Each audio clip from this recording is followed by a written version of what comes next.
Breaking news. A suspect carried out a heinous attack on a pedestrian mall in Boulder, Colorado on Sunday afternoon, leaving multiple people hurt, including some who appeared to have life-threatening injuries. Today, June 1st, a terrible act of terror unfolded in Boulder, Colorado.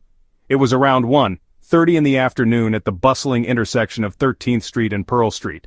The scene was a pro-Israel demonstration, specifically the Run for Their Lives walk, which aims to call for the release of hostages held by Hamas. Suddenly, chaos erupted. Multiple people were injured in what FBI Director Kash Patel has described as a targeted terror attack.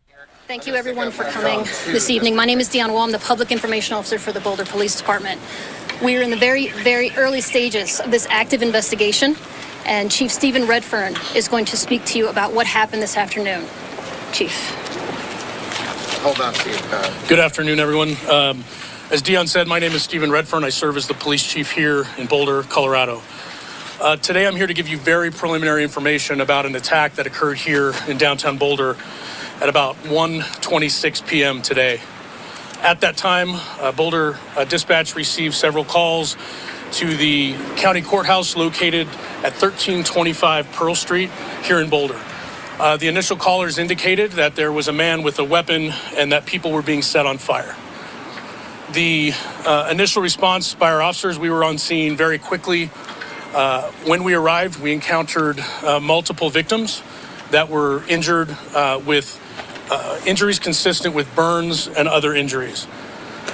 While our officers and paramedics and fire department personnel got those victims quickly to the hospital, our officers were pointed out, a suspect was pointed out to our officers on the scene. Our officers immediately encountered that suspect who was taken into custody without incident. That suspect, who I'm not able to ID at this time, was taken to the hospital with some minor injuries as well. And there's a lot more we're investigating right now before I'm able to release information on that person. The injuries were consistent with burns. Yes, burns. An incendiary device was thrown at the participants. Leo Terrell, head of the Anti-Semitism Task Force at the Justice Department, labeled this as an anti-Semitic terrorist attack. Among the injured was an elderly woman whose clothes caught fire. Just let that sink in for a moment. A witness described the unbelievable scene as the floor burning beneath them. Can you even imagine that? Now the good news, if you can call it that, is that a suspect was taken into custody without incident. But the scars left behind, both physical and emotional, will surely linger for a long time. Governor Jared Polis has condemned this heinous act, calling it a hate-filled act of terror. He emphasized that such acts are unacceptable in any form. Boulder Police Chief Stephen Redfern echoed this sentiment, calling the attack a tragedy and unacceptable. However, he mentioned that the police are not yet labeling it as terror until further investigation into the suspect's motive is completed. It's important to note that this attack happened on the eve of Shavuot, a significant Jewish holiday, and it comes amid a wave of heightened violence against the Jewish community. Just last month, 2 Israeli embassy staffers were killed in Washington, D.C., in what was also called an act of terror. And in April, there was an arson attack at the residence of Pennsylvania Governor Josh Shapiro. With all this happening, the Run for Their Lives organization has decided to cancel all upcoming events until further notice.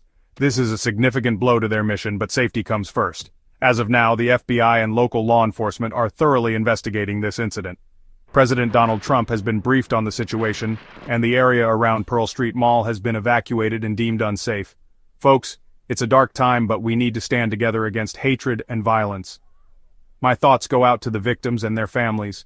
Stay tuned for more updates as this story develops. Don't forget to like, subscribe, and hit that notification bell to stay informed. Stay safe out there.